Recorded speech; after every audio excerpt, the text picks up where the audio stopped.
I had just got back from England and I was in charge of haematology at the Royal Brisbane Hospital, and things were very primitive.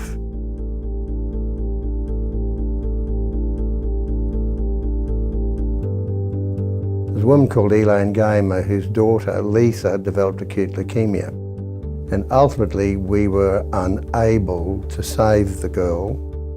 And it became apparent during that, as she was our first leukemic patient when I was there, that there were a lot of things missing, be it tools for diagnosis, be it tools for coordination, be it safe places to nurse small children, all these sorts of things.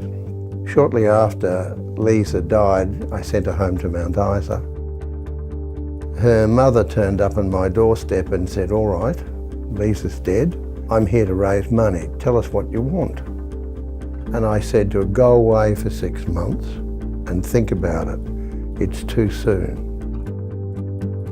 Anyway, about a month later, she rang me and said, "If you don't think of something, I'll go to somebody else." So we decided we needed a special microscope which would enable everybody to coordinate treatment and diagnosis. And that was the start of the Mount Isa branch of the Leukaemia Foundation, which eventually became its first officially constituted branch.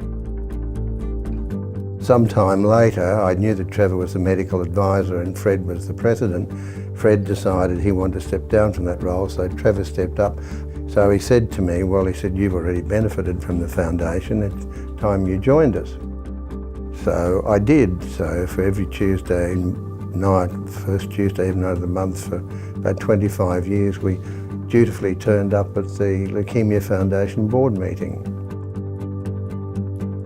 We decided that we had to have professional fundraising, and we got involved with professional fundraisers, and Phil Desborough became our first full-time member. And we worked on raising the money for the bone marrow transplant unit. Spent many hours standing on platforms. Sometimes there were more people on the platforms than there were in the audience, but by and large, the countryside of Queensland responded dramatically, including Joe Bjelke-Petersen. He said, "As far as I'm concerned, you want to give me $1 million and then I'll have to spend $1 million every year on staff that come with it." We said, "Yes, that's about right, Minister." He said, "I won't do it." Fortunately, we had friends who knew Joe, and they went to Joe and said, "Mr. Bjelke-Petersen, Mr. Premier, we don't have a bone marrow transplant unit in Queensland."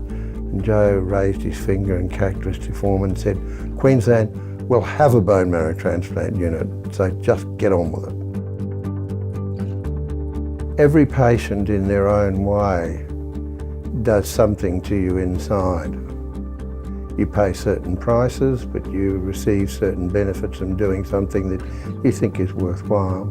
I'll never forget Lisa, but then there are many other people, some of them much older, some very old, for whom I have nothing but the greatest admiration because of the way they dealt with the fact that they had a very nasty disease. And Australia has a great reputation for voluntary work, and it's hard work and it's unfunded work.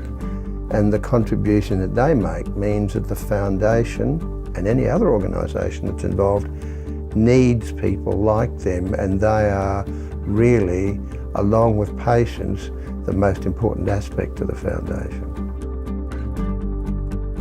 And now I hear that you're back talking to the Lions branches all over Australia, and I think that's a fabulous idea because it's history repeating itself.